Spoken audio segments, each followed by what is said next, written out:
right, welcome back to another episode of Over the Shoulder. Now, before we jump into today's guest, you know what we gotta do. We gotta like, we gotta subscribe, we gotta share, we gotta comment. What creative process, what creator have we worked with at MountainTop Studios that you would love to hear the behind the scenes of how we put everything together? As for today's guest, she is the star of the UnSpoken series. She did what I call eating on this actual series, like a Thanksgiving meal, just straight ate it, no bones. She left no crumbs for anyone. She did great. This was actually our second project working together, and every single time she has showed up with intention, passion, and just delivering, and like I said, eating. So without further ado, Varshay. Well, thank you. I appreciate that. And like I told you earlier, from the bottom to the top of my heart, I appreciate that so, so much. Hi, I'm Varshay. For all of you who don't know me, hey, girl, hey. Varshay. Oh, hey, boy, hey. Sorry about y'all, too. Varshay, okay. Let me see. Okay, you knew about me before I knew about you, right? Yes. So Yes. Give me a little rundown on our history real quick. Okay, so I moved here. Jordan, would it be? I think it's 4 years ago. I think 4 years ago. So Jordan is one of my closest and dearest friends. We love Jordan. We love her so much. She's like my sister. And so I first originally met you because you had a showing for one of your movies. It was like wherever you had it. I just remember it being like a I don't even know where we were because I was new here. And so she was like, "Come with me. I want you to meet him. I want you to meet some other people like me and a couple of her actor friends and all of that stuff." And so I went with her, and then she introduced us. It was Tati in the film? I know Whitney was. Or was it Tati? Anywho. I'm trying to think, was it a Halloween party? No. Was it the Valentine's party? They had the 3 films going? Yes, you had 3 films going. 3 films, okay. That was, yeah. I can honestly, when we stop, I can look at my camera roll because I had did some like selfies at home before I left out. I could tell you the date. It is. So if I had 3 people going, that was when I showed Poor Minds, In the Room, and British. Tati was in the room. Yes, yes. You good, girl. You good. Yes. And so she introduced us because Jordan is very much like me when it comes to plugging your friends in when you know other people in this creative space and entertainment. And she wanted me to meet people here because I had just moved here. So that was February, right? Mm-hmm. I had just moved here like 3 weeks prior. And so she wanted me to introduce us because she was like, this is my friend. He's great at what he does. And I want to connect you guys so you can work with him. Obviously, that was 3 years ago now? Yeah, 3 years and ago. And then we came together again when Tati, me, Ty, and Hadia, we did the submission for ABFF. Mm-hmm. And Tati was like, "Oh, she'll reach out to you. She'll reach out to you. You said you would do it for us." And then we did that little project together. And when I say little, I'm not calling it little like disrespectful, but it's like that's when we shot something short. Very short. Very short. Very short. And then that was our second encounter. Mm-hmm. And then when you called me to do the commercial, I saw he might like me. Because at first I was like, maybe I don't know. Because I don't know. Because I'm not like the biggest recreator of somebody else's creativity. So we were redoing the Girlfriends episode, and I told you, I'm like a perfectionist, so I just kept watching Joan's mannerisms and all of those that little things. hop. That's why I remember the little hop, So I kept watching to make sure like I hit that because we're supposed to be recreating that same scene. But then I'm the person that gets in my head and I'm like, maybe he felt like I wasn't, I didn't do what I needed to do. But then when you reached out, that is, oh gosh, I forgot to tell you about that. When you reached out for me to do uh, Be Sylvia in the ABFF Sylvia in the commercial. ABF commercial, here I go going to God. Before you reached out, I had a conversation with God about something. When you reached out about her, and then I researched her more, and I thought about how pivotal she was as an African American actress at that time. One of the first, what was she? She was the first. Where my phone? Can you Google it? No, no, it's okay. She was very she was a pivotal actress. She was Yeah, a yes, but she was the first like African American woman who, I don't want to say it wrong, but she was one of the first African American women that were very pivotal in the industry. yeah. Um, and that was just like God talking to me, because for you to randomly hit me up, because I hadn't talked to you since That yeah. the girlfriends, and so for you to randomly hit me up and ask me to play this person who had such a instrumental mark on this industry as an African American woman, it was almost like God solidifying something for me. Yeah. And so Okay. All right. I forgot to tell you that it just dawned on me. Okay. I didn't. Well, for me, the director, I always brutalize his last name because it's French, but it's Oscar Mashavis or something like that. But he's like considered he's considered one of the first like prolific filmmakers. Obviously, during that time, he was the most prolific black filmmaker. But that's when film and cinema was just kind of, it was the new thing on the block. People weren't packing out theaters yet, but he was getting people to pack out theaters. And so he did a movie called Within Our Walls, and it was a direct counterpoint to what's it called? The why am I blanking right now? So you done passed on the blanket to me. Birth of a Nation. Yeah. So it was so like that. Obviously, Birth of a Nation. Big Woodrow Wilson is like, oh, this is history with lightning, and Oscar was like, nah, that's not how history went. Nothing like this. Like there was never no white saviors in this country. In fact, it was more like this. So he made Within Our Gates section movie, but so he went and did a counterpoint to that film. And so for me, being a filmmaker, it's like I don't think you can step into a director's role without knowing the people who paved and pioneered. So that's why even with the ABFF commercial, they gave the idea of homecoming. Mm-hmm. And for me, again, homecoming, okay, we could think, HBCUs or, marching bands and all that kind of stuff. And yes, that's exactly what homecoming is for us. But I was thinking it from a more filmmaker, what does homecoming feel like? Because I graduated from Georgia Tech, so whenever I would come back to homecoming, I'm coming back as an alumni. So like the people who are still going to school, they're asking me like, "Oh, what are you doing? What jobs you at?" Like I seen people, the underclassmen get internships, upperclassmen get jobs or at least interviews because we're coming back as alumni and offering them stuff. So I'm thinking about like, hey, we were who you were, and now we're here and come back and help. So it's like I want to be like the Spike Lees that I have in there, the John Singletons, the Ryan Cooglers. So for me, homecoming became like, okay, cool. Y'all are like the alumni, and I'm still in college, and you're coming back to kind of talk. So let me like pave that story in terms of filmmakers. So let me get some dynamic like director, actor, actresses combos, and like I was like, I gotta start at the beginning. I gotta start with like who led this off of black cinema, and that was how the whole idea kind of formulated for me. So as I'm thinking of like, so with that story, it's about a very light skinned, fair skinned woman who can pass for white brown and skin. yeah, okay, yeah, and she's very brown skinned. But I wanted to, but she in that film again, I believe she gets raped by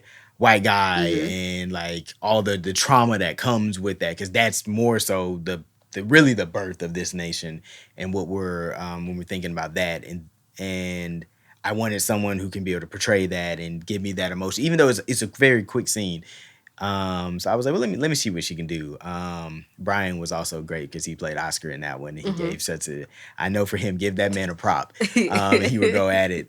Love it, love Brian. And so again, very quick. Again, I tell people all this on the podcast. Like when I look for an actor, actress, it's like punctuality, passion, like set, like how like your set energy. Like, are you are you just somebody who sits back and you don't like meet new people, or are you somebody who sits back, oh, like, hey, how can I help, what can I do, like, are you rehearsing lines? Like, I want to see what level of professionalism that you have in your craft.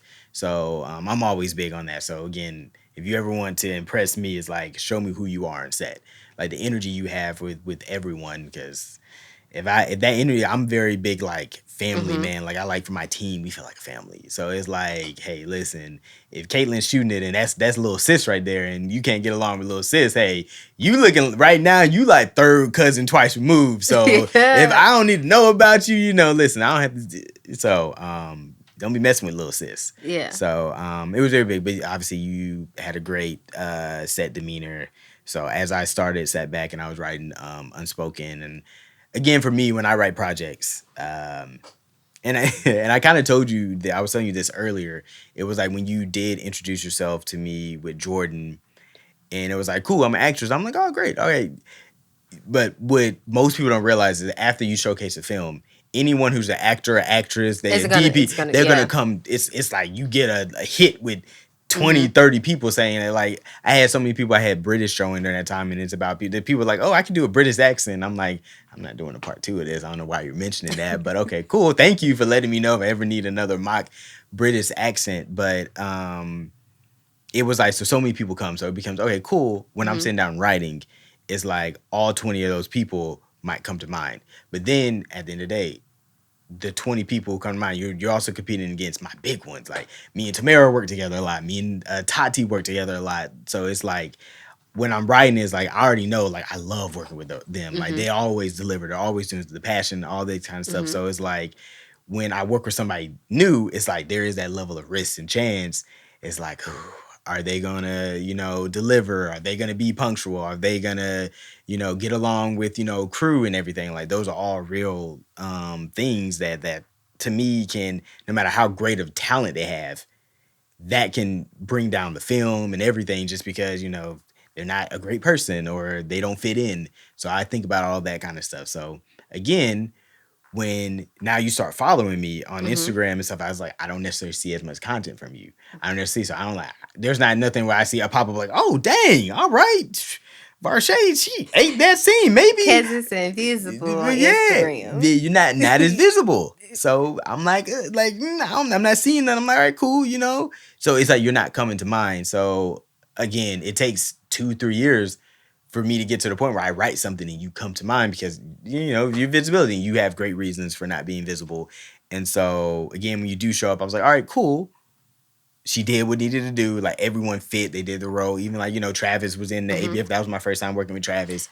Yeah, he was Oh, Malcolm X. I You remember? remember. Yeah. Oh, yeah. Oh, wow. Yeah, It didn't even dawn on me until yeah. just at this And moment. Travis, like, the same thing I told him. Yeah. I was Okay. like, Travis beat me there on set. Like, he was waiting for me, but that stuff, like, I see, like, okay, but dang, all right, I'm supposed to Mm-hmm. be Mm-hmm. Michael Jordan, Kobe, LeBron. I'm supposed to be the first one in the gym, and like Mm-hmm. someone beat me to the gym. That shows me hunger. That shows Mm-hmm. me that you want to do this. So I take those little things. At least me, I can't say everyone. I notice them. Yeah. So when I'm writing Unspoken and I'm thinking about characters and all this kind of stuff, and for me, Unspoken, it wasn't like a baby project for me. It was something like, this is cool. I think we can have some really good moments. It's very much so. It's 1 minute type of catchy. Let me bring them in, but I have some stuff I want to try with lighting. I have some stuff I want to try with color correction. Mm-hmm. I have some stuff I want to try with sound. Let me take this project that is like, I feel like everyone, if I can get people just to do their job, just do your job. Do your job. Understand the assignment. I don't even need A students. I need you to pass the test. That's Yeah. all I Yeah. really Yeah. need. Yeah. And I'm like, because I'm here for every, like, the color correction and those kind of skills. If you do that, we'll be fine. So I was like, it's the project I can take a little bit of risk on, like, Mm-hmm. some of my actors and actresses. So again, I had worked with OJ a lot before I knew what OJ was gonna give. Me and Ty had worked a few times before that, but it's like, okay, this is like Travis and Varshay. It's like, all right, let me see what it's like 2 days set. Let me see what it's really like to work with y'all when the stakes are a little bit higher. And y'all both delivered. Again, y'all weren't C+ students. Y'all definitely got an A on the test. So I Mm-hmm. was super proud at the performances that both of y'all gave. You in particular, like I said, I started by saying she was eating. She ate so much on this project, and it was like, and I looked at it specifically the scenes in episode 4 when I literally told you I need you just to improv and just to see your improv skills, and then to see that last episode, episode 10, and those moments, I was like, why have me and Varshay not been working together over these 3 years? And again, I know God does things and he puts people in your mind when he needs to, but I was like, girl, you don't get that visibility up, because man, like we would have worked together on the project before if I knew you. I did. I ain't know. I ain't know. I'm sitting up here with a goat and you just not buying. Like not just you moving. You move. I need you to buy goat. Wow. Not move. So So did I give you what you needed? I'm not gonna lie.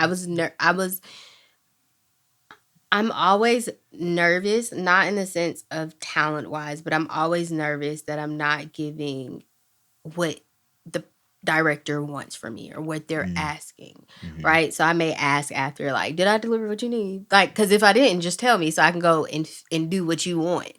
And so being that you reached out and asked me to do this part, there was the like, I hope to deliver what he needs. So did I deliver? short answer, hell yes.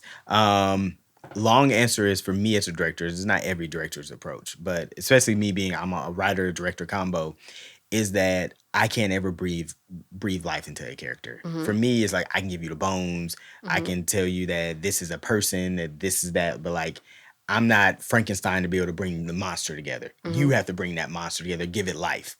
And I always want to leave room for the actor and actress to like be able to bring the role to life. So for me, the questions, I love the questions. I love the where do you see yourself in the mindset? I love seeing someone um improv. Like a lot of times I know I can say cut right now and I'll just be like, give it 3 more seconds. I want to see what an actor or actress would do. Cause sometimes that will be a moment that like they decide to do something that's like off the wall and is really funny, or is off the wall and it takes the story somewhere.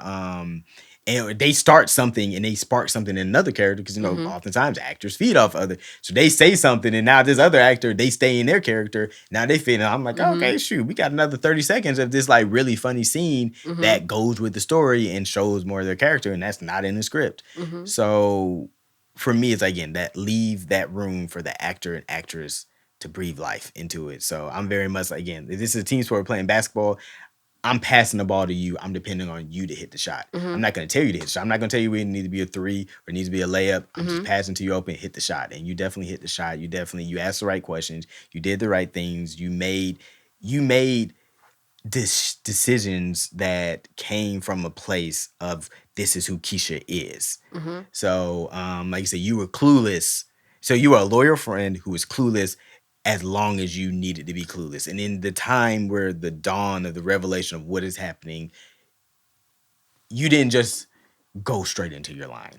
You didn't just, again, in the script, there's no like big pause, but it's like you took the big pause and you looked at the two people who were hurting you the most, and dawned on you that these two people who also in your life, you can argue, are two people who you love the most. And you took that moment. And I feel like how that's gonna play off on screen is that the audience is gonna be able to really feel the weight of like the veil coming off of Keisha's eyes, and they're gonna be like, "Get him, girl, get him." And to me, we direct based upon what we want the audience to feel, and I wanted the audience to feel Keisha's like her being betrayed. I wanted the audience to. I want the audience to. I mean, throughout the series, I want the audience to like want. I want that next episode. I want this next thing. Um, but I want the audience to see themselves in these characters. And I know there's so many women out there who have been hurt. I mean, even men, shoot, I've been cheated on, and like I relate a lot to Keisha's story. I've had people playing in my face before, and I'm just like, that's not fun. Like, with that Drake song and Wait For Me, he was like, you make me shake the hands of the nigga that you fucking. I've had that happen to me before. And I'm just like, that's a hurt that, it doesn't really ever go away. It's one of those things, either you learn from it or you let it cripple you. So, I just choose to learn from it, and I put my pain into scenes, into scripts. That's typically what I like to do. So, but yes, you 100% delivered. Well, thank you. I enjoyed being on set. I enjoyed everybody on set. And it felt like a family. It was actually a lot of fun, and everyone just got along like perfectly. Crew, cast, like everything just meshed how it needed to. And I felt safe. I think that's a big thing as an actress, right? Coming on sets and feeling safe. You can go on sets and not have the best experience or it feel a little ice. I don't really have that issue because I'm like, I don't know, I can talk to everybody. I'm like, I just be talking. I don't know why, but I just talk, but I also hear other people's experiences. And I have been on some sets that weren't the best, right? But it felt like a family, and I'm very big on wanting to work with people, and it feels like a family where I'd be like, tag, I wish we could just have one big sleepover as these Mhm. grown adults, but Mhm. still have like this one big sleepover because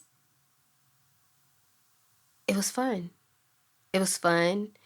Um, each scene that I was a part of, it was fun. Of course, Ty's like one of my is like a sister to me. Which I did not find out Yeah, until until I was like, oh, I just thought, we had met this thing. Y'all were just cool. But like, oh, really? yeah, I know that like y'all were like, because y'all just kept sitting back. I was like, oh, y'all friends. I was like, oh, y'all, girl, I'm coming to your place. Like, girl, you coming to, I was like, all right. I was like, all right, cool, shoot. Yes, Yeah. that's like one of my sis here. So her, Jordan, Tati are like three of course some other people, but like that I know that you know personally. Mhm. They're like three of my closest, dearest friends here, and I love all three of them dearly. Um, but it was fun to play with her as well because outside of the girlfriend thing, have we done something else together? I don't think so. So I don't. My brain is a little fried because I'm a little I mean, sleepy. So I mean, it's interesting because now, I mean, knowing that though, that gives me like, if I'm ever writing like, characters or like we two have done really, something else together. yeah, okay, It just like it was yeah. I just remembered, but it was so fun to play with her, and it was fun to play with the guys, especially excuse me and one of our scenes when the outside scene when I walk up to the car. Mhm. Travis told me he was like, never mind, I'm not say that on camera. But not anything disrespectful. Oh gosh, that sounds really bad. But never mind. Now I feel like I gotta say it. Say, you got to say it now. He was telling me that he didn't know that I was gonna walk up to the car and like I was crying. Like he didn't know it was gonna break me. And so Mm, he said it started to make him think about his own self in like real mm, life. Like, mm, dag, is this how I made girls back in the past, one of my younger mm, years feel like? And so to know that I affected my scene partner to where it made them recall things in their past, it let me know that I did my job. But him ignoring my knock, mm, I'm like, you hear me knocking, nigga. mm, And so I felt Keisha because like I told you earlier, when I'm being these characters, I now allow those characters, I just lend them my body mm, and I live in their life. Like I want to experience what they're going through. That was Keisha's story. That wasn't the story I went through. That was what mm, Keisha went through. And I felt her pain because it's like, so you're just gonna sit here in my face again and lie. mm, And you're just okay, cool. So you're just outside in your car doing what? Talking to who? mm. Okay, well, where are you about to go?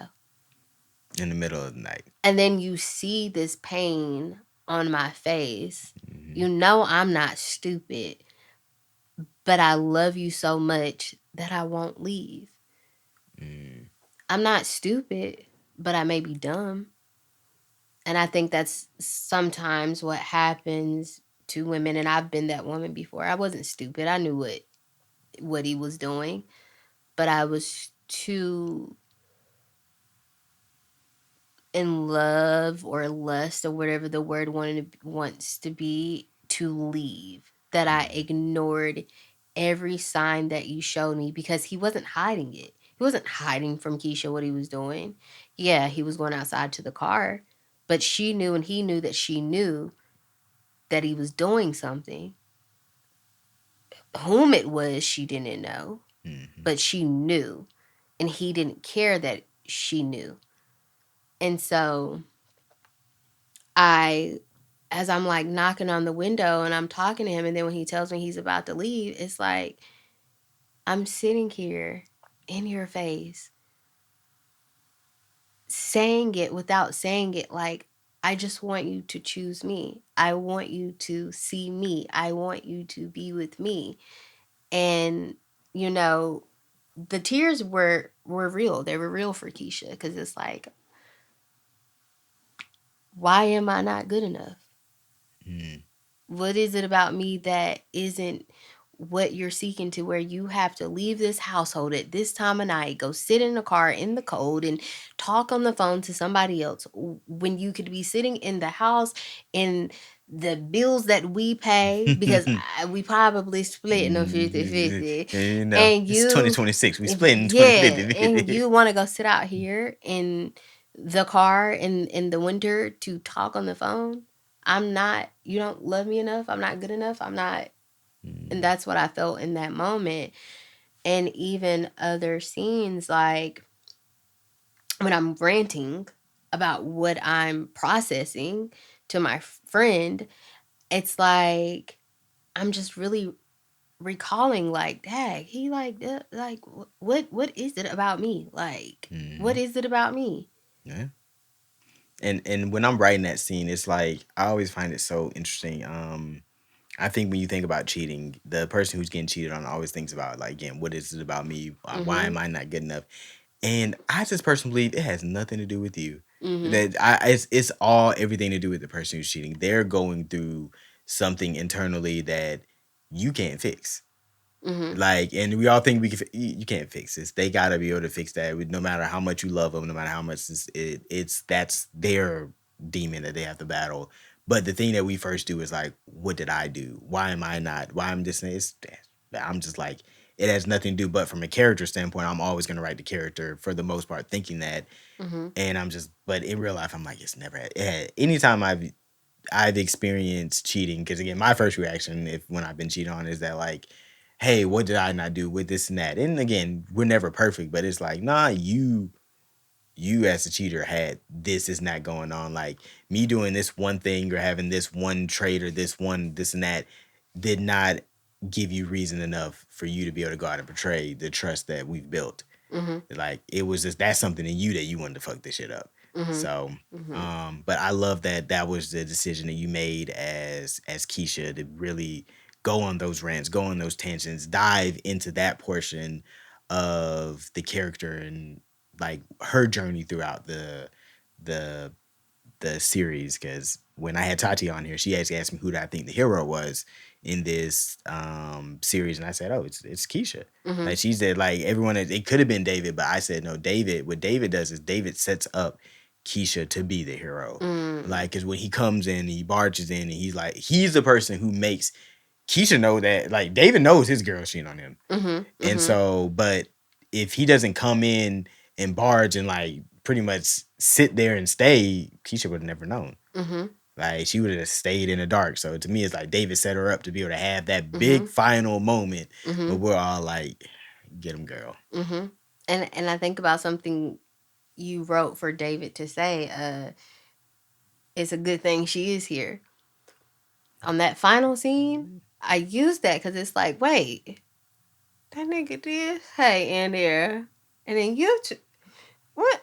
Hold up, because Mm-hmm. then you over here supposed to be my man telling me I know. So all everybody here are just in cahoots together, it seems like, right? Like, I don't even care that you also was a part of this getting cheated on. No, all y'all, at this point, all of y'all are in cahoots because you are telling me in the midst of you being mad. So you're just throwing it in my face. You're not telling me to help me. Mm-hmm. You hurt people, hurt people.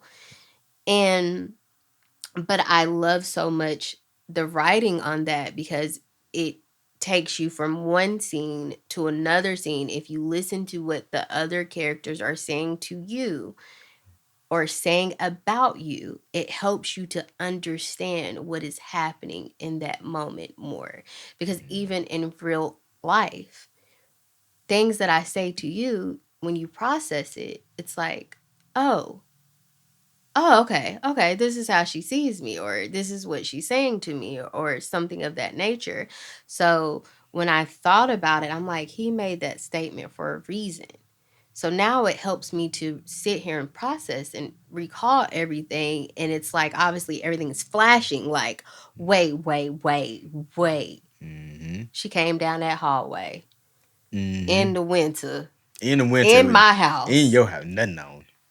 nothing Mm. on. And he's sitting on the couch looking. This, mm. And then they was matching. That was funny. So it's like using everything that the writer writes and understanding it from the perspective of the characters. Mm-hmm. What are they saying about each other? What are they saying to each other? And why are they saying it? What is it that they want from that person? Or what are they trying to give to that person or take or hurt? What's happening?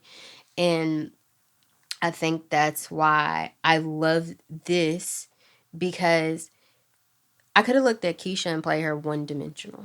Nah, then you wouldn't have eaten. Yeah. You would have been the C plus, and Yeah. it would have been fine. It would have been cool. It would have been okay. I could have just looked Cool. at her and play her like, We might not have been working together for another 3 years at that point. yeah. But it could have just been like, well, what is you sitting in this car for? I could have been that. Could have just been rambling when I was talking to my friend. I could have just been over the top all the time, right? But it's like, no, I'm going through a lot. Mm-hmm. I am processing a lot. I am dealing with a lot. And I matter. Mm-hmm. And I want the audience To feel that. Mm-hmm. I want them to see the moment where, because you got to think about it. I'm this girl that's I'm so oblivious to what's happening I'm not oblivious. I know he's doing something, but I'm oblivious to who he's doing it with. But that same person, I was ready to be a ride or die. So that same person that will ride or die and slash, but when it comes to her, she don't got that same power. So and that was one of the things that, like, again, oblivious, it, I think many honest people would see that, but I actually don't. I think it's more so it's like it's loyalty. Mm-hmm. So by that I mean that you have to think that, okay, and obviously David starts calling Diamond, all this kind of stuff. So, and Diamond, for her to show up and be like, hey, let me tell you about the voicemail, she knows Diamond's been ranting to Keisha about it. But also, the scene before that, what is Keisha doing? Keisha's ranting about, Kevin, and I'm pretty sure this is not her first time. Mm-hmm. So we know when we were friends, hey, listen, if someone calls me at 2, one of my friends call me at 2 a.m. and I wake up and we talk and we have that phone call, it's like, all right, cool, fine. At 2 a.m., if I'm going through something and I need something, I'm probably going to call and return that favor because, it's mm-hmm. a loyalty we have towards friends. Mm-hmm. So it's like when Diamond comes out, the sneakiness is that she literally mentions David, mm-hmm. because that's gonna make Keisha not see the scene for what it is, because it's mm-hmm. like she jumps into loyalty, like, hey girl, I was just ranting to mm-hmm. you about this nigga sitting on the couch. It's mm-hmm. like, let me hear your rant about this. So mm-hmm. it jumps to loyalty, because even when David comes in and he's like, hey, or comes in episode 8 and he's like, this is the perfect time, she's literally like, I'm about to match his energy, I'm about to protect you, girl, because he's being crazy. Why mm-hmm. is he being so crazy about everything? Because Diamond's not telling her that I'm cheating on David. She's not mm-hmm. going to tell that. She's not telling all these things. She's just thinking that, Keisha's just thinking, David done went crazy. He's like this other mm-hmm. guy. He has no... She's not going to hear that side of the story. Mm-hmm. And the biggest thing as a writer, I always write, is like, you have 3 sides of every story. You have person 1 side, person mm-hmm. 2 side, and the truth. Mm-hmm. And so you have to know that person 1 is going to tell the version of it that makes them the hero. Person 2 is going to tell the version that makes them the hero. And when really both of y'all are a little bit of the villain, mm-hmm. and that's the truth. Mm-hmm. And so, like, I try to have that be kind of displayed and told, and like make Diamond the entire time is trying to make herself like she's the victim. And I know literally you're the culprit of this entire situation. Yeah. So, Mm. But who's worse, her? Or Kevin?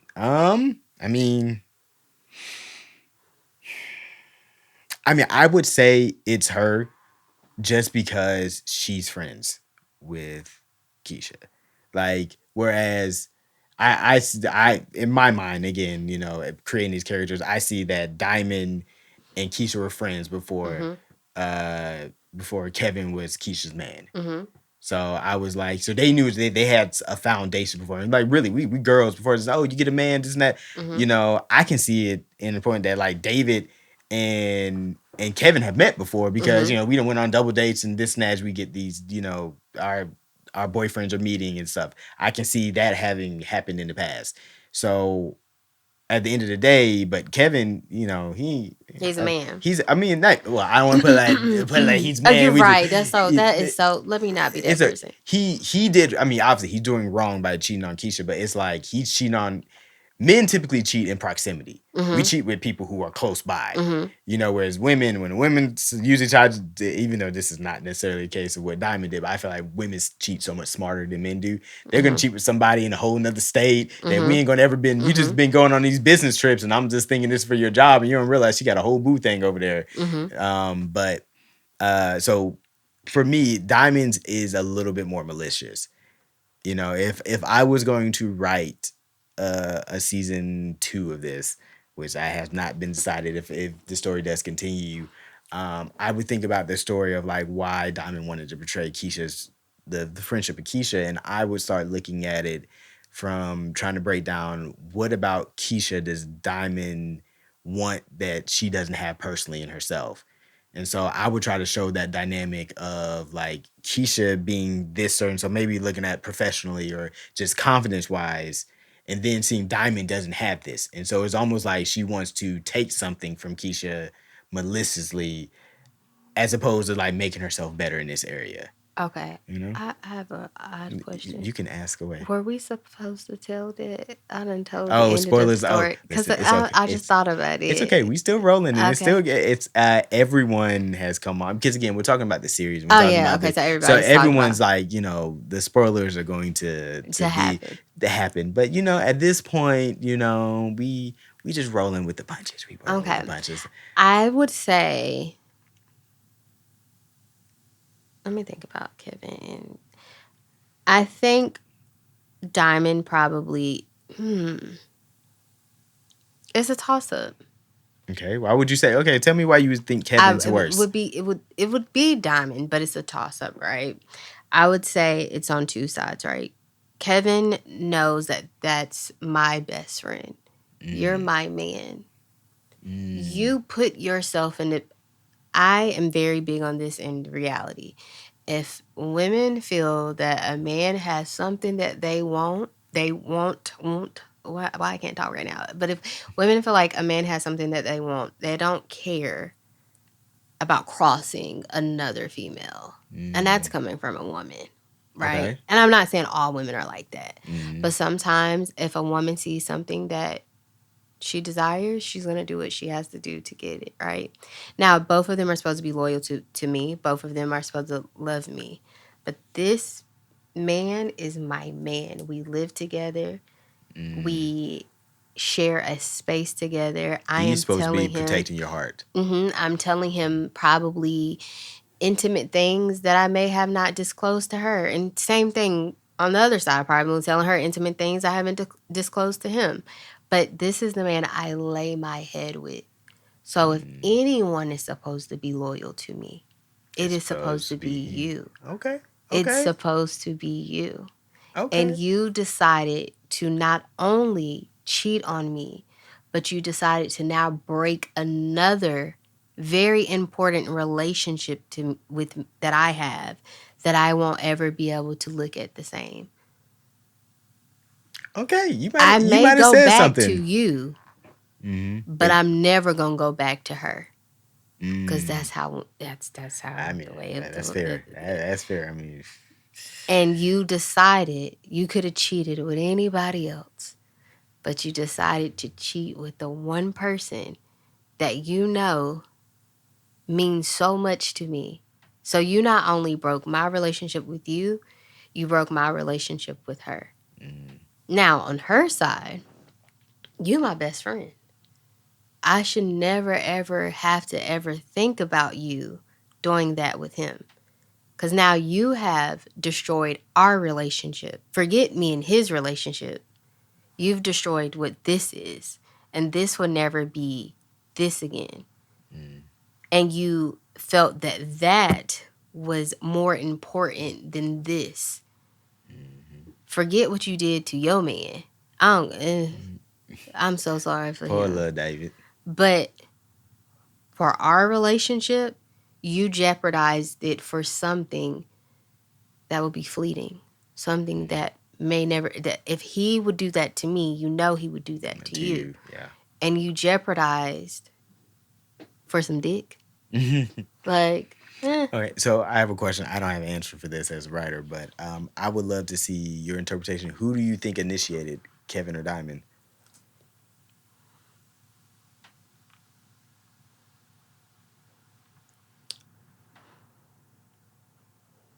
Kevin, Why? when he says to me, Keisha, you know, that shows me you had no respect for me. Mm. When you allowed y'all to play up in my house and play house in my house, Mm-hmm. you have no, because this is your home. This ain't her home. This is your home. So you invited her in while I was not here. Mm. You invited her in because you also live here. And y'all decided to lay in the bed that me and you sleep in. So you initiated it because you had the balls to believe that you could do it up under my nose. And the little words that he has said to me, when he looks me dead in my face and say, Keisha, you know, oh, so you don't respect me. That's why he would be a little worse to me. They're a toss up, but there's no respect. She at least loved me enough to try to hide it as best as she could. Mm. He was sloppy in my house, Yeah. looks me in my face, and tells me, whoop de doo. Oh well. So no, That's fair. you don't respect what we have. You don't respect what we have. You don't respect what me and her have. And I know you dag sure don't respect what they have. Oh yeah, listen. So I Okay, think Kevin it's was just him. disrespectful the whole time. Yeah. So I think when he said that to me, that's when I realized he was the one that was the most disrespectful. Okay. That's when it hit me. You might have changed my perspective on that one. You might have changed my perspective. I was definitely Diamond, but I don't know. I might be flipping to it's 60-40 now, Kevin. Kevin's 60%. Okay. I like that. I like that. It took it. I had to think about that, but just in that moment, it kind of like you gotta think about the all of the optics. We in my house, in Yeah. his house. We didn't. He didn't. They didn't go to her house and do the whoop de doo. They did it over here. Whoop de doo. Okay. I have one of my biggest and most final questions that I love to ask. Because this is one of like our first big projects. Seeing, you get to see me really put on my director's hat. The guy who you saw him do 3 films and you were like, hey, I'm Varshay, I'm an actress. If you ever need any actresses. And now it's like, okay, hey, you've gotten the part, you've fulfilled it. What was it like to actually work with me being the director? I told you I enjoyed it. You allowed me freedom. You allowed me the space to play. You allowed me to feel safe. You made me feel safe. You made me feel seen. You you never made it about just your idea. Instead, it was a collaboration. And I enjoyed it and I felt seen, I felt heard. I enjoyed the process from beginning to end. Um, Even about how you took care of your set, making sure everybody was fed, making sure everybody was comfortable, making sure You were handling everything, even if something may have gone left. You never allowed that to be something that spilled over onto your set. And I enjoyed the entire process. Out of a goat's mouth, you know. I appreciate that per se. I really do. I really do. No I really problem. do. Yes. So I learned about you that you can cry on command. I learned that you are really in touch with expressing your anger and expressing it again in the mutes. You know, meaning that it's not about what you're saying. It's about it's again, it's in the words that you're not saying. So I've learned that, and I think those are two very powerful qualities to have in any actress. So I would recommend her to so many different people. You know, for my visibility, since I be on Instagram, I'll recommend her to so many different people. And you know, like I said, I want you to step into that, step into that. You know, this like there's a lot of greatness that's going to come from you just literally putting yourself out there more and more and more. Like I said, I can see so many roles that you would just dominate. So, and I look forward to seeing just from now that I've gotten to know you from where you're at now, like just to see the trajectory of when it takes off. Because I've seen it for so many of my friends, and I love watching like they get on a plane and it's that trajectory they're taking off. Hmm. And it's coming. I hear the pilot telling us, okay, hey, let's put the seatbelts on. You know, we're about to take off. I hear it, you know, in my subconscious for you. So Well, I received that, and he knows I'm not visible on Instagram. You go to this Instagram page at Varshay, and there's nothing there. Um, some highlights though. I do have some highlights to just let you know I'm alive and real, but I'm going to work on it. I'm not going to lie and sit here and say it's going to happen or it's going to happen like in the next couple of weeks, or months but I'm going to, as I told you, continue to pray on it. Um, and because so many people say it, before I got here, I had somebody texting me saying like, "When are you going to start showing your work?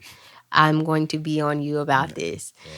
And I understand the importance of showing the quality that I have, the talent that I have. And I mean, there's a lot of people around here that I have been able to work with that know it, that see it, or whatever the case may be. Um, but I'm going to work on it. And like I said, I enjoyed this process. I receive your words of wisdom and knowledge. I appreciate your understanding. And I think the heights that God is taking you, no man can shut that door. No man can discredit it. And no man can take credit for it. And I think God has given you a mountain that he's asking you to stand on because he needs you to shepherd a lot of his sheep. And you have a gift and a talent and an eye that everyone doesn't have. And you have this gem of knowledge and discernment that you are able to not just use in the real world, but use in the entertainment world, in your photography, in your filmography that everybody doesn't have. You're able to see something that God placed inside of you that everybody don't have. And I think you need to continue to hone that, to believe in that, and to water it because the harvest that you are going to reap, no man will be able to say that they had any type of touch for that. Well, y'all, Varshay just ended on a word that I'm gonna receive and keep it dear and close to my heart. You know, I'm gonna save that. You know, when I get sad, I'm gonna just play that right back. That's what I'm gonna do.